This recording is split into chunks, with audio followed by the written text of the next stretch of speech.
ஒரு மரம் குடைபிடித்தது போல இருக்கின்ற காட்சியை பார்க்கிறீர்கள். கீழே அதனுடைய கைப்பிடி போல் இருக்கிறது.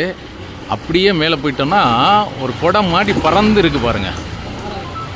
அப்படியே ஆச்சரியமாக இருக்கிறது. நம்மளுடைய ஜேசி ரத்தீஷ் பாபு அவர்கள்ட்ட கேட்டேன். அப்போ அவர் சொல்லுங்கள், இந்த மரம் வந்து எப்போ வச்சிங்க? அப்துல் கலாம் வந்து இறந்தது மறுநாளைக்கு வந்து சமாதி வைக்கும்போது, ரமேஷில் சமாதி வைக்கும்போது வச்சது சார். அந்த மரம் தானே? ரெண்டு மாதிரி தான் உங்களுக்கு பாருங்கள். இந்த மரம் வந்து அப்துல் கலாமுடைய நினைவாக வைத்திருக்கிறாங்க. இன்றைக்கி நிழல் தருகிற மரமாக இருக்குது. அப்துல் கலாமுடைய நினைவுகள் நிழலாக மாறியிருக்கு.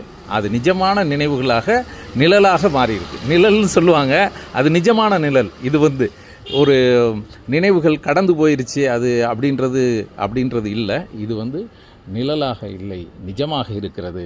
அது மரத்தினுடைய நிழலாக இருக்கிறது. இன்றைக்கும் அதனுடைய வெயில் வந்து உக்கிரமாக இருக்குது.